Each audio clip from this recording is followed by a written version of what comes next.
السلام علیکم ورحمۃ اللہ وبرکاتہ۔ بسم اللہ الرحمن الرحیم۔ محترم ناظرین، آج کے اس ویڈیو میں ہم ایک بہت ہی اہم امپورٹنٹ ٹاپک پر ڈسکس کرنے والے ہیں۔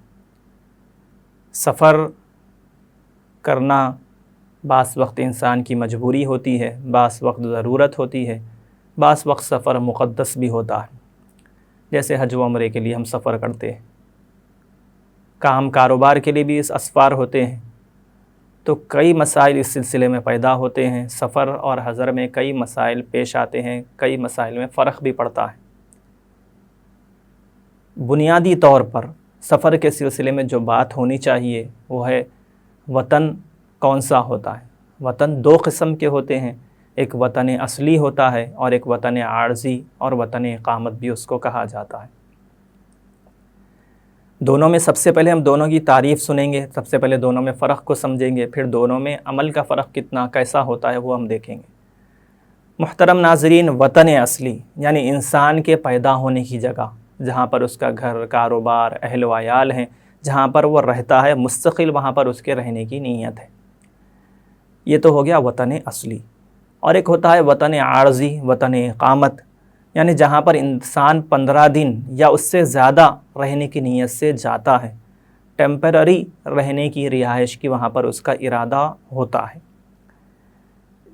اس کو وطن اقامت اور وطن عارضی بھی کہا جاتا ہے۔ اب دونوں میں فرق کیا پڑتا ہے،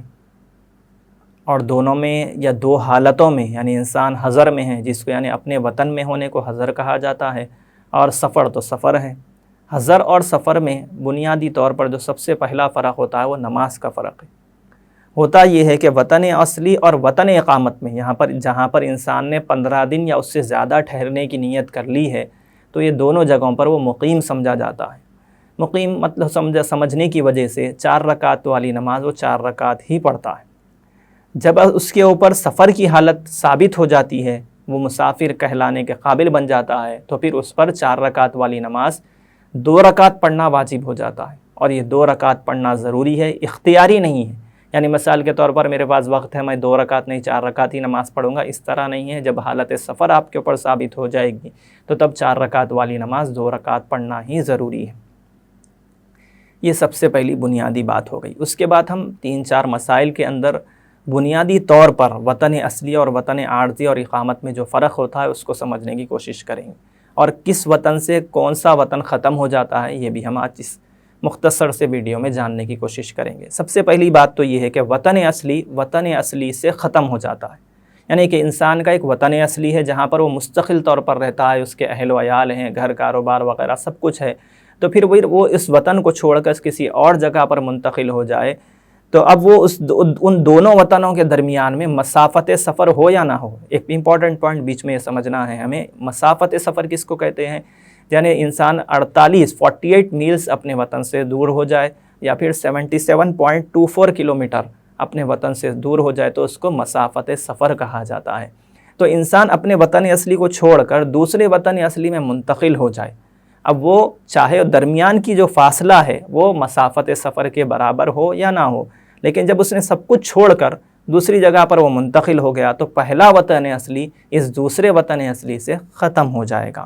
اب انسان جب دوسری جگہ منتقل ہوگا تو مستقل طور پر ختم ہونے کا مطلب یہ ہے کہ انسان اپنا گھر وغیرہ سب ختم کر دیا، بیوی بچوں کو لے کر، اہل و عیال کو لے کر دوسرے جگہ کو، دوسرے علاقے کو اپنا وطن بنا لیا، تو پہلا وطن اصلی ختم ہو گیا۔ اب یہ دوسرا وطن اصلی ہی اس کا اصل وطن اصلی بن گیا، پہلا وطن اصلی اس کے لیے پردیس بن گیا۔ جیسے مثال کے طور پر کوئی شخص بنگلور کا رہنے والا تھا، وہیں پر وہ پیدا ہوا تھا، وہیں اس کا سب کچھ تھا، لیکن پھر وہ کسی کام سے یا کسی بھی وجہ سے منتقل ہو کر حیدرآباد آ گیا۔ اب یہیں پر اس نے گھر لے لیا یا بھی گھر میں رہنے لگا، اہل و عیال یہیں پر منتقل ہو گئے، سب کچھ پہلے وطن سے بالکل قطع تعلق ہو گیا، ختم ہو گیا، اب یہیں پر سب کچھ رہنے لگا، تو پھر وہ حیدرآباد ہی اس کا وطن اصلی بن جائے گا۔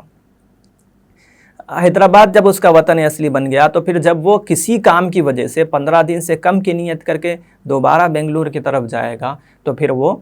وہاں پر مسافر ہوگا، مقیم نہیں ہوگا، وہاں پر اس کو 4 رکعت والی نماز 2 رکعت ہی پڑھنا پڑے گی۔ اور اگر وہ 15 دن سے زیادہ کی نیت کر کے بنگلور کی طرف جائے گا تو پھر وہ دوبارہ وہاں پر اقامت کرے گا، وطن اقامت وہ اس کا بن جائے گا، اور وہاں پر وہ 4 رکعت والی نماز 4 رکعت ہی پڑھے گا۔ پہلی بات یہ ہو گئی۔ دوسری بات، وطن اصلی سفر کرنے سے ختم نہیں ہوتا۔ جیسے ہم لوگ سفر کر رہے ہیں، حیدرآباد میں رہتے ہیں، سفر کرتے ہیں، حج و عمرے کے لیے جاتے ہیں، جہاں پر بھی جاتے ہیں سفر کرنے کے لیے، چاہے جتنے بھی عرصے کے لیے جائیں، تو سفر کرنے کی وجہ سے وطن اصلی ختم نہیں ہوتا، وطن اصلی برقرار رہتا ہے۔ اس لیے اب اگر کسی بھی وجہ سے ایک انسان، مثال کے طور پر کئی لوگ ہوتے ہیں جا کر خلیج میں اپنے بچوں کے پاس رہنے کے لیے جاتے ہیں، 6 مہینے کے لیے جاتے ہیں، سال بھر کے لیے جاتے ہیں، پھر کسی وجہ سے درمیان میں یہاں سے وہ حیدرآباد سے منتقل ہو کر خلیج کی طرف چلے گئے، پھر کسی وجہ سے 1-2 دن کے لیے یا کچھ گھنٹوں کے لیے بھی حیدرآباد پلٹ کے آئے، انڈیا پلٹ کر آئے، تو پھر دوبارہ ان کو یہاں پر بھی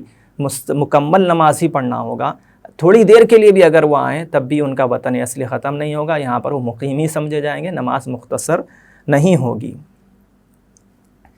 اب 2 باتیں ہو گئی، یعنی اگر سفر کرنے سے بھی وطن اصلی ختم نہیں ہوتا، چاہے کسی بھی وجہ تھوڑی دیر کے لیے بھی اب آئیں وطن اصلی کو واپس، تو پھر وہ وطن اصلی ہی رہے گا، وہ مقیم ہی رہیں گے، مکمل نماز 4 رکعت والی نماز 4 رکعت ہی پڑھنا ہوگی۔ 2 مسئلے یہ ہو گئے۔ تیسری بات ہے وطن اقامت سے متعلق، یعنی وطن اقامت کب ختم ہوتا ہے، کب ختم ہوتا ہے، کب ختم نہیں ہوتا ہے بنیادی طور پر۔ تو تیسری بات یہ ہے کہ ایک وطن اقامت دوسرے وطن اقامت سے ختم ہو جاتا ہے۔ ایک مرتبہ ہم ریمائنڈ کرتے ہیں کہ وطن اقامت اس وطن کو کہا جاتا ہے جہاں پر انسان نے 15 دن یا اس سے زیادہ ٹھہرنے کی نیت کر لی ہو، وہاں پر وہ مقیم ہوا ہو۔ تو اب اگر ایک وطن اقامت سے آدمی دوسرے وطن اقامت کی نیت کر لیتا ہے تو پہلا وطن اقامت ختم ہو جاتا ہے۔ اب جیسا کہ انسان نے 15 دن یہاں پر ٹھہرنے کی نیت کی تھی، مثال کے طور پر ایک انسان ہے جو حیدرآباد سے نکل کر ورنگل کی طرف گیا ہے، 15 دن قیام کرنے کی وہاں پر نیت تھی اس کی، تو قیام کر کے پھر وہاں سے پھر اس کو 15 دن کے بعد جو ہے میسور جانے کا حکم ملا، تو پھر وہاں سے نکل کر ورنگل سے نکل کر وہ میسور کی طرف 15 دن کے لیے چلے گیا، تو یہ ورنگل اس کا جو وطن اقامت بنا تھا وہ ختم ہو جائے گا، اب میسور اس کا وطن اقامت بن جائے گا۔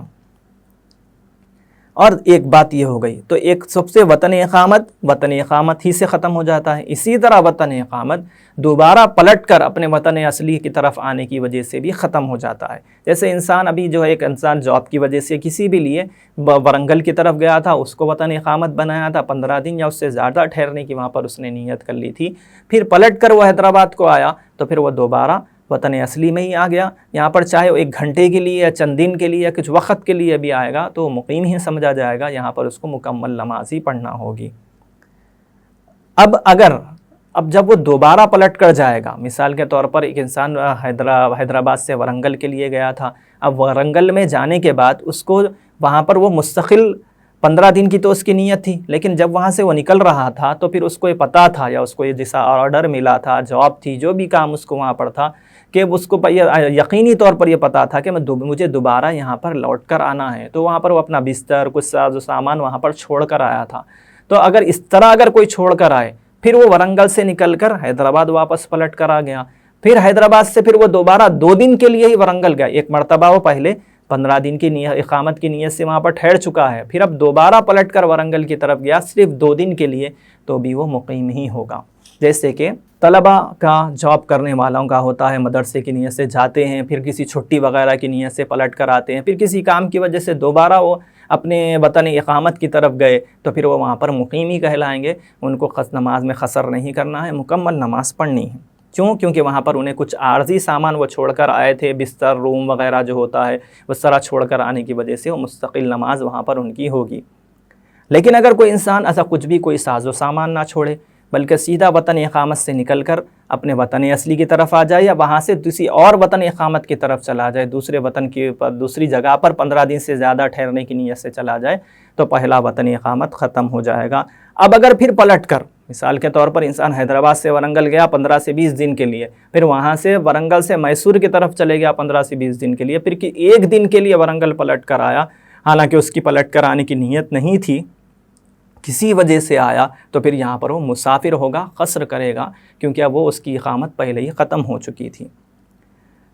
3 باتیں ہو گئی، 2 باتیں وطن اصلی سے متعلق، 1 بات وطن اقامت سے متعلق، اور چوتھی بات بھی وطن اقامت سے متعلق ہے۔ جیسا پہلے بھی سرسری طور پر یہ بات آ چکی ہے کہ وطن اقامت سے نکل کر انسان اگر وطن اصلی کی طرف پلٹ کر آ گیا، تب بھی اس کا وطن اقامت ختم ہو جائے گا جہاں پر لیکن اگر ان صورتوں میں اگر انسان، جیسا کہ پہلے بھی یہ بات سرسری طور پر آ گئی کہ اگر کچھ چیزیں وہاں پر چھوڑ کر آیا تو پھر وہ وطن اقامت برقرار رہے گا، جب دوبارہ اس طرف جائے گا تو بھی مقیم ہوگا۔ اسی طرح اگر کوئی انسان کچھ سامان وغیرہ تو چھوڑ کر نہیں آیا، لیکن اس کی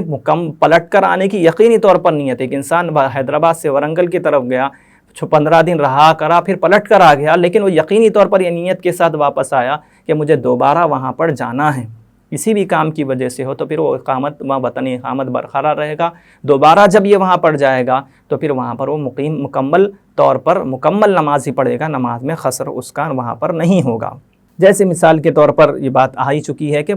آیا تو تھا وہ نیت سے چھوڑ چھاڑ کر آیا ہے، کچھ بھی لے کر کچھ بھی چھوڑ کر نہیں آیا، لیکن پلٹ کر آ گیا، لیکن نیت تھی، تو اس وجہ سے وہ وطن اقامت برقرار رہے گا۔ تو 4 مسائل اس سلسلے میں ہم نے جانے۔ سب سے پہلے تو ہم جانے وطن اصلی اور وطن عارضی اور وطن اقامت کیا ہوتا ہے۔ دوسرا وطن اصلی سے متعلق وطن اصلی کب ختم ہوتا ہے، کب ختم نہیں ہوتا، یہ بھی ہم نے جانا 2 مسائل میں۔ پھر 2 آخر کے مسائل میں ہم نے وطن اقامت کب ختم ہوتا ہے، کب ختم نہیں ہوتا۔ یہ بنیادی طور پر مسافر اور سفر میں نہ جانے والے یعنی حضر میں رہنے والے کے لیے جو بنیادی طور پر جو مسائل سے واقفیت ضروری ہے، آج کے اس ویڈیو میں ہم نے اس بات کو پیش کرنے کی کوشش کی۔ اللہ تبارک و تعالی ہمارے لیے سمجھنے کو آسان فرمائے۔ آخر میں درخواست یہ ہے کہ ویڈیو کو لائک کریں، شیئر کریں اور ہمارے چینل زاد مسلم کو سبسکرائب کریں۔ کسی اور ٹاپک پر کوئی اور ویڈیو بننی چاہیے تو کمنٹ سیکشن میں کمنٹس کر کے ضرور بتلائیں۔ جزاکم اللہ خیر۔